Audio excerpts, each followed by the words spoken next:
BJP और कांग्रेस का focus.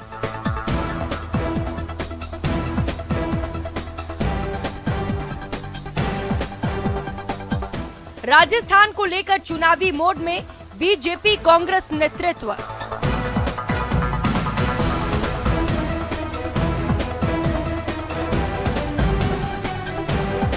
CM ने कहा राजस्थान में होगी कर्नाटक की पुनर्वृत्ति। तो कर्नाटक की जनता ने बाकी जवाब दी, उनको इसका जवाब भी दिया। जिस प्रकार से भारत जोड़ो यात्रा थी, मुद्दे महंगाई का, बेरोजगारी का, नॉन वायलेंस का, अमीर गरीब के बीच खाई नहीं बढ़नी चाहिए, और क्या अच्छी बातें कही।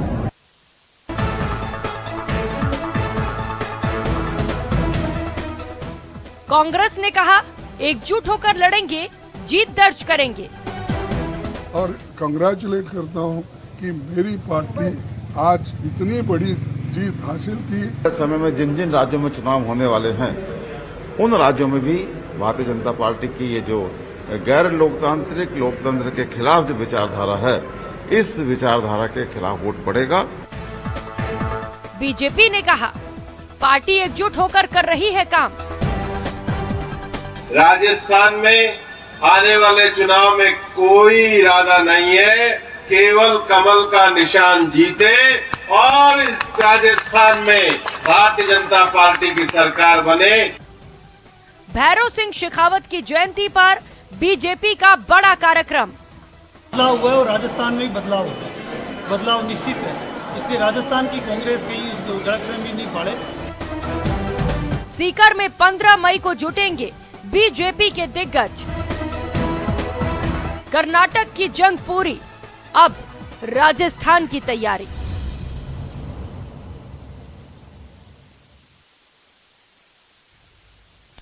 कर्नाटक की जंग पूरी, अब राजस्थान की तैयारी। नमस्कार, शाम के 6 बज चुके हैं, वक्त है वीकेंड के सबसे भरोसेमंद डिबेट शो का। बहुत बहुत स्वागत आप सभी का। आप देख रहे हैं न्यूज 18 राजस्थान, आप सबके साथ मैं हूं प्रियंका राय। कर्नाटक में जीत से कांग्रेस का जोश आई है। अब बीजेपी कांग्रेस दोनों का फोकस राजस्थान पर है। राजस्थान में इस साल चुनाव होने हैं, सियासी दलों का ध्यान अब राजस्थान पर है। कर्नाटक में जीत के बाद सीएम अशोक गहलोत समेत कांग्रेस के नेताओं ने दावा किया है कि कर्नाटक की पुनरावृत्ति राजस्थान में होगी। कांग्रेस नेताओं ने कहा कि पार्टी एकजुट होकर राजस्थान में चुनाव लड़ेगी और जीत दर्ज करेगी। तो वहीं बीजेपी ने कहा है कि वो एकजुट होकर काम कर रही है। केंद्रीय मंत्री भूपेंद्र यादव ने महंगाई राहत कैंप समेत कई मुद्दों पर कांग्रेस को घेरा है। बीजेपी राजस्थान पर ध्यान दे रही है। बीजेपी के केंद्रीय नेता दौरे कर रहे हैं और कांग्रेस को घेर रहे हैं। 15 मई को सीकर के खाचरियावास में पूर्व सीएम भैरव सिंह शेखावत की जयंती पर बड़ा कार्यक्रम होगा, जिसमें बीजेपी के कई दिग्गज नेता शामिल होंगे। बीजेपी के कई कार्यक्रमों के जरिए कांग्रेस को निशाना बनाया जा रहा है। कर्नाटक की जंग पूरी है, लेकिन अब राजस्थान की तैयारी की जा रही है। दोनों ही पार्टियों की ओर से एडी चोटी का जोर लगा दिया गया और इसी मुद्दे पर आज हम बड़ी चर्चा करेंगे। चर्चा के लिए तमाम गेस्ट इस वक्त हमारे साथ जुड़ चुके हैं। आपसे मिलवा देती हूं गेस्ट का परिचय कराते हुए। और इस वक्त हमारे साथ आरसी चौधरी कांग्रेस प्रवक्ता जुड़ चुके हैं। मनीष पारिक बीजेपी प्रवक्ता हमारे साथ जुड़े हुए हैं। मिथिलेश जैमिनी वरिष्ठ पत्रकार हमारे साथ जुड़ चुके हैं और इसके साथ ही निरंजन पोद्दार राजनीतिक विश्लेषक हैं, वो भी इस वक्त हमारे साथ जुड़ चुके हैं। बहुत स्वागत आप सभी मेहमानों का न्यूज 18 राजस्थान पर। और चर्चा की शुरुआत आज आरसी चौधरी साहब आपके साथ करते हुए। बड़े खुश नजर आ रहे हैं और मौका भी है, खुश होना भी चाहिए। लंबे वक्त से सूखा पड़ा हुआ था और एकाएक बम्पर बौछार, जनता ने भरपूर प्यार दिया है आपको। क्या वजह मानते हैं इसके पीछे? प्रियंका, मैं कहना चाहूंगा ना, ये मुस्कान और चेहरे पे खुशी कांग्रेस के कार्यकर्ताओं पे है, उन तमाम लोगों पे, हिंदुस्तान के 140 करोड़ लोग जो इस हिंदुस्तान की विविधताओं में, अनेकताओं में, एकता में विश्वास करते हैं। वो लोग जो इस देश के बंधुत्व, भाईचारे, प्रेम, एकता में जो विश्वास करते हैं, वो लोग जो इस प्रगतिशील विचार के अंदर विश्वास करते हैं, वो जनता के मुद्दों की चर्चा पे जो विश्वास करते हैं, उन सब के चेहरे पे आज मुस्कान है। क्योंकि आज इस देश के अंदर एक नफरती ताकत को, एक विभाजनकारी सोच को, एक पूंजीपति कैपिटलिस्ट की गरीब पे प्रहार को, ऐसे विचारों को हराया है। एक व्यक्ति 140 करोड़ लोगों पे भारी हो जाता है, उसको हराया है।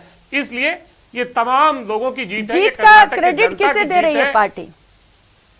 ये मैं कहना चाहूंगा कि ये कर्नाटक के जनता की जीत है, जिन्होंने हिंदुस्तान के अंदर एक नजीर पेश की है कि 450 से ज्यादा भारतीय जनता पार्टी केंद्र की सरकार और राज्यों के मुख्यमंत्री की चुनावी रैलियां हो, 200 से ज्यादा रोड शो हो, कई दिन वहां पे बिताने के हो, जहां पे नफरती उद्बोधन हो, जहां पे जनता के मुद्दे नदारद हो, उन सबको एकरारी शिकस्त देके देश के अंदर कर्नाटक की जनता ने एक मिसाल पेश की है। ये भ्रष्टाचार पे प्रहार है। ठीक है, आप कह रहे हैं भ्रष्टाचार पर प्रहार है, लेकिन चौधरी साहब ये भी तो बताइए कि क्रेडिट किसे जाता है, क्योंकि 3 नाम सामने आ रहे हैं, राहुल गांधी, प्रियंका गांधी वाड्रा और इसके साथ ही मल्लिकार्जुन खड़गे। सबसे बड़ा क्रेडिट किसे दिया जा सकता है? प्रियंका जी, मैं कहना चाहूंगा कि ये कांग्रेस के उस कार्यकर्ता की जीत है जो इस विचार को लेकर राहुल गांधी जी के प्रियंका जी के राहुल गांधी जी की बात जोड़ यात्रा के दौरान उन्होंने जो नैरेटिव सेट किया, जो जनता के मुद्दों को मुखर किया, जो इस देश की करोड़ों आबादी ने जो उन्होंने मन की बात उनकी सुनी और उसको लेके उसका ध्वजवाहक जो कांग्रेस का कार्यकर्ता बना। चलिए ठीक है, लेकिन आज की जीत के लिए बहुत बहुत बधाई कांग्रेस पार्टी को। लेकिन मनीष पारिक साहब, क्या हो गया बीजेपी को? दावे तो ये कम से कम 100 सीट के तो दावे किए जा रहे थे, वो भी नहीं हुआ, 60 पर आकर सिमट गई। इतनी बड़ी हार का मतलब सोचा भी नहीं था किसी ने। क्या वजह मानते हैं इसके पीछे आप लोग? प्रियंका, वजह तो अभी मंथन होगा जब नेता लोग इस विषय पर विचार करेंगे कि क्या हुआ, लेकिन ये पक्की बात है कि जो ओवरवेलमिंग लोगों का रिस्पांस था, क्योंकि बजरंग दल को बैन तो इन्होंने किया था मुसलमानों के वोट लेने के लिए, और मुझे लगता है मुसलमानों के वोट लेने में ये सफल रहे। एक बात तो यही है। दूसरी बात यह है कि जो ये आरक्षण भी तो खत्म करने का ऐलान किया गया था बीजेपी की ओर से, ये भी तो वजह हो सकती है। और बजरंग बली का नाम तो खूब बुनाया गया दोनों ही पार्टियों की ओर से। आपने भी खूब हनुमान चालीसा का पाठ किया, लेकिन इसका असर देखने को मिला नहीं। मिथिल साहब, सर। जी, मैं ये निवेदन करना चाहता हूं कि ये अभी तो it is too early to say anything, वो तो डिस्कशन होगा, उस बारे में कोई बात निकल कर आई तो होगा। लेकिन ये जो इट हैपन समटाइम्स कि आपके जो कैंडिडेट हैं, आपके जो टिकट दिए हैं वो भी है, परंतु ओवरवेलमिंग जो लोगों का रिस्पांस मोदी जी की सभाओं में था, भारतीय जनता पार्टी के बारे में जो लोगों का रिस्पांस था, जो सर्वे आए थे, उसमें आप देखेंगे कि सब में बीजेपी को कोई नुकसान होने की बात नहीं थी। लेकिन मैंने जैसे कहा कि टिकट में और लोगों को, सब लोगों को साथ लेकर चलने में, सब लोगों को करने के बावजूद भी अगर आपके कैंडिडेट चुनाव हारते हैं तो निश्चित तौर पर मंथन का विषय है।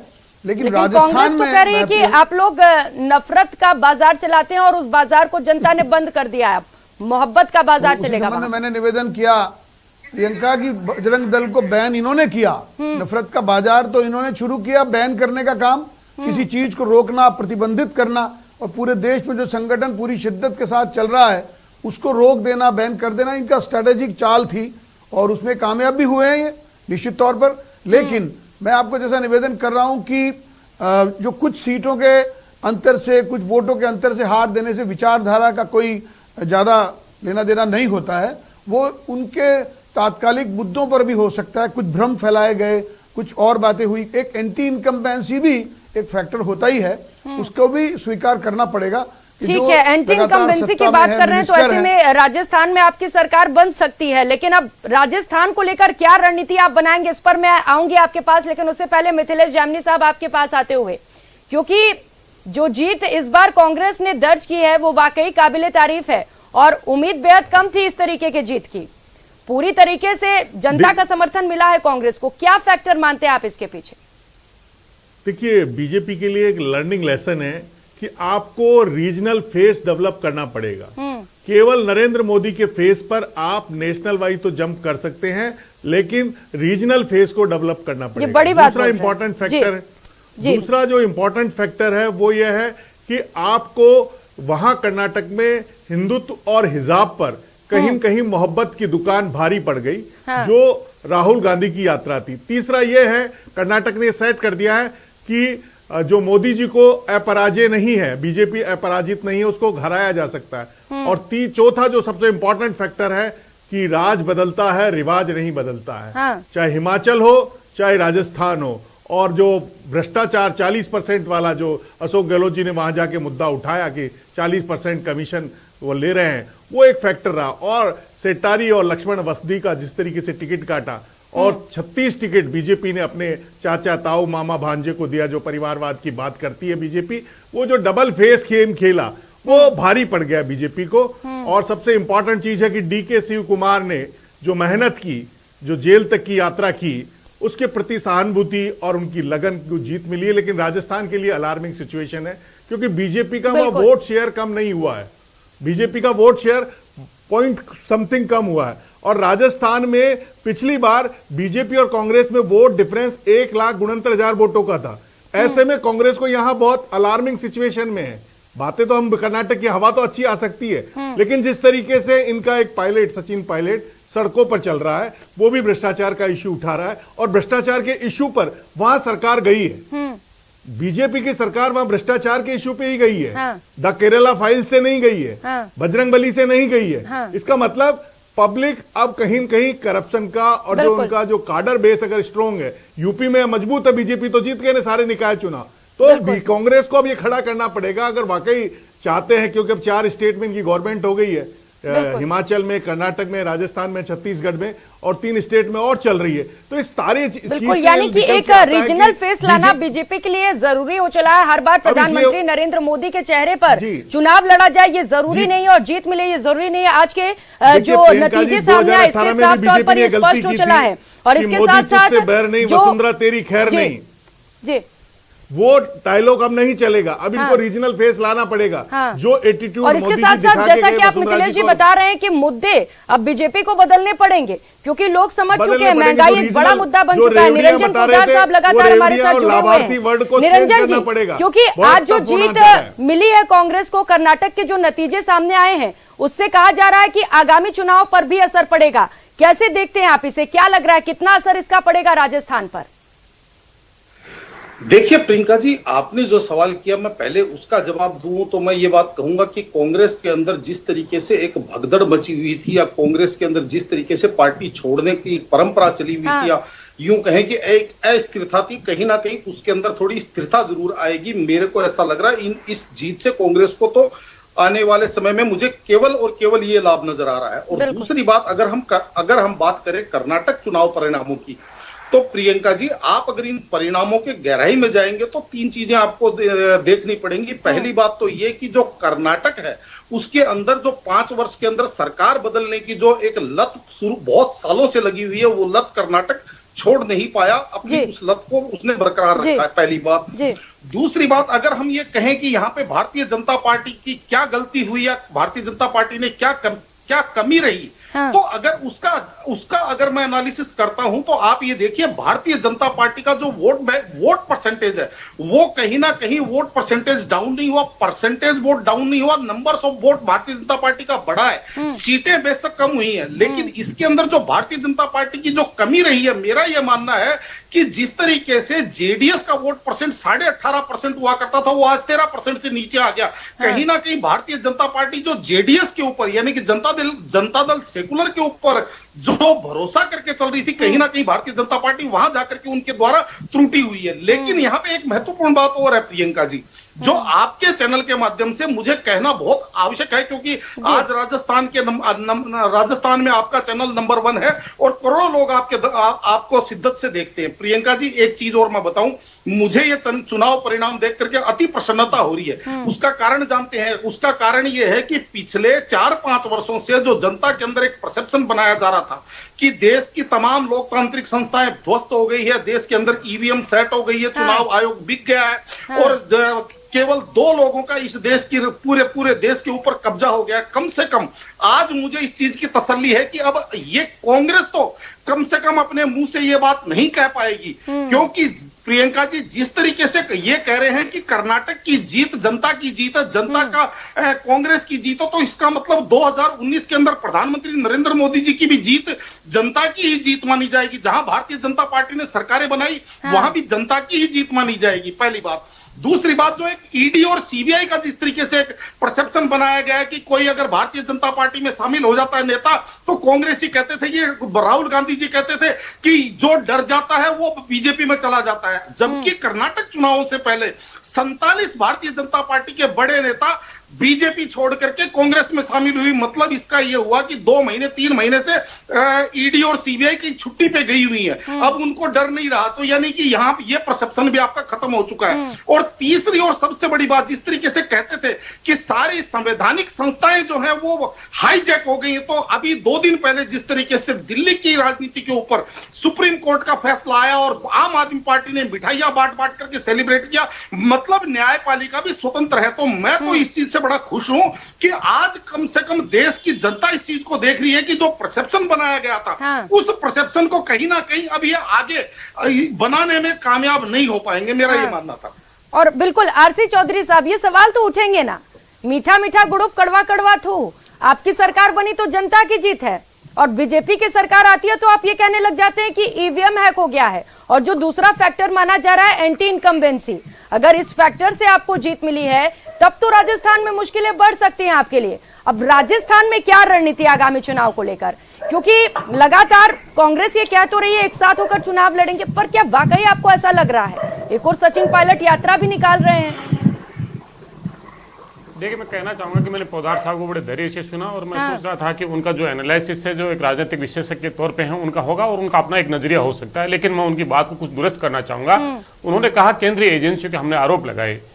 पोदार साहब, आपको पता होना चाहिए केंद्रीय एजेंसी ईडी के द्वारा 5000 से ज्यादा मुकदमे दर्ज किए गए, वो तमाम उन विपक्षी दलों पे और चुनावी के दौरान मुकदमे रहे। और कर्नाटका के अंदर कांग्रेस के नेता और डीके शिव कुमार सहित कई नेताओं ने इस ईडी और सीबीआई का सामना किया। और राजस्थान के अंदर भी जब जब जनता के जनादेश को कुचलने का प्रयास हुआ तब इन एजेंसियों का दुरुपयोग हुआ है। मैं ये कहना चाहूंगा कि क्या राजनीति के अंदर इन्होंने कहा कि वो शामिल हो जाते हैं तो भ्रष्टाचार से मुक्त हो जाते हैं, निश्चित रूप से हो जाते हैं, क्योंकि भारतीय जनता पार्टी ने जिन लोगों को सत्ता में आने के बाद में जेल की सलाखों के पीछे भेजने का वादा किया था, उन्हीं के साथ में जब भारतीय जनता पार्टी के अंदर शामिल हो जाते हैं तो वो पाक साफ नजर आ जाते हैं। मैं एक लंबी श्रृंखला के तौर पर नेताओं का जिक्र कर सकता हूं, चाहे हेमंता बिश्वा शर्मा हो, चाहे पश्चिम बंगाल के अंदर हो, चाहे महाराष्ट्र के अंदर राणे हो, चाहे अरे इसे लेकर तो वॉशिंग मशीन वाला वो ऐड भी हमने देख लिया है कि जब बीजेपी के वॉशिंग मशीन में डालते हैं तो भूल जाते हैं। लेकिन अभी आज तो चर्चा इस पर कर रहे हैं ना साहब कि आगामी चुनाव को लेकर क्या रणनीति होगी,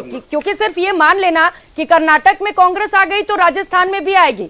एंटी इनकम्बेंसी अगर एक बड़ा फैक्टर रहा है तो ऐसे में तो आपके लिए चिंता की बात है, और कम से कम अब जरूरी हो चला है कि एक प्लेटफॉर्म पर आप सभी एक साथ आए, पर ऐसा होता हुआ नजर तो नहीं आ रहा है।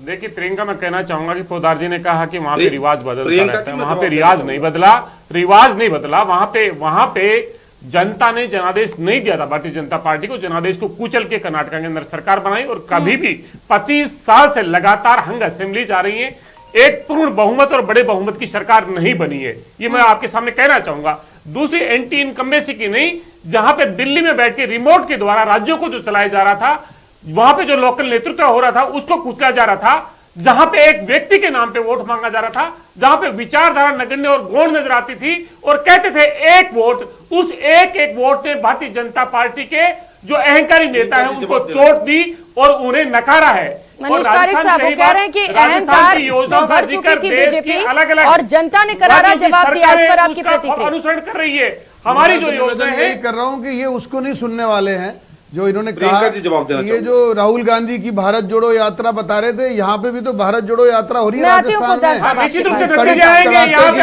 लोग पैदल चल रहे हैं और इस सरकार के भ्रष्टाचार के खिलाफ चल रहे हैं। दोनों बातें प्रियंका आपने सही बताई है। एंटी इनकम्बेंसी का प्रभाव यहाँ भी होगा और भ्रष्टाचार के खिलाफ अगर लड़ाई इन्होंने लड़ी है तो यहाँ पे भ्रष्टाचार के 3 मंत्रियों को हटाया, उसका जवाब देना पड़ेगा। इस 30,000 रुपए का ऑक्सीजन कंसंट्रेटर 1 लाख में खरीदने वाले गुजरात के प्रभारी बनते हैं, शिक्षकों के तबादलों में भ्रष्टाचार को करने वाले यहाँ के मुखिया बनते हैं, और ऐसे ही हरीश चौधरी जी जिनपे खान घोटाले का है वो पंजाब के मुखिया बनते हैं। ठीक है, ये बीजेपी और कांग्रेस की तूतू में तो कभी खत्म ही नहीं होती है और आरोप प्रत्यारोप तो लगातार जारी ही रहते हैं। हालांकि पोदार साहब को इसी भ्रष्टाचार का जवाब राजस्थान में मिलेगा, जहाँ पे बहन बेटियों का जो इज्जत दाव पे लगी हुई है उसको ये भुला नहीं पाए।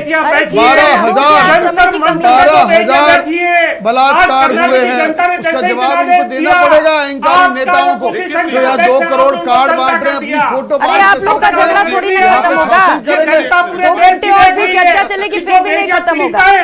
देश के प्रधानमंत्री से मिलना चाहती है, चौधरी जो साहब, दिल्ली चौधरी साहब पुलिस जवाब है दीजिए। उनके FIR तक दर्ज नहीं करती है। बेटियों की आवाज उठाती है भारतीय जनता पार्टी, वो बेटियां प्रियंका जी, मेरी बात सुनिए। ठीक है, हो गया, वो न्याय मांग चौधरी साहब हो गया, बेटियों की सुन बात लिया करते हमने। हैं।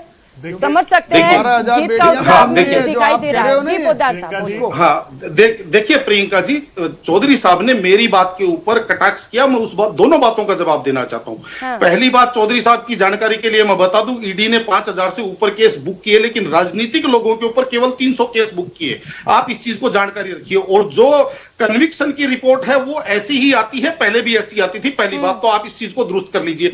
दूसरी बात, आप जिस तरीके से सरकारों की चोरी की बात करते हैं चौधरी साहब, आपको एक चीज मैं बताऊं, राजस्थान के अंदर 6 बसपा विधायकों को पूरा का पूरा कांग्रेस में शामिल करवा करके बहुमत बना लिया जाता है। वहां तो राजनीतिक जादूगरी हो जाती है, लेकिन जहां भारतीय जनता पार्टी ऐसा करे वहां सरकार की चोरी हो जाती है। जबकि आपकी जानकारी के लिए मैं बता दूं, 22 साल के शासनकाल में कांग्रेस ने 56 सालों को पूर्ण रूप से बर्खास्त किया था। जो भारतीय जनता साहब, आपका कहना है कि जब कांग्रेस के पक्ष में फैसला होता है तो उसे तो कांग्रेस स्वीकार करती है, लेकिन जहां उसके पक्ष में फैसला नहीं होता है वो तुरंत सवाल खड़े करती है। मिथिलेश साहब, आपके पास आते हुए तुरंत एक छोटा सा क्लोजिंग कमेंट।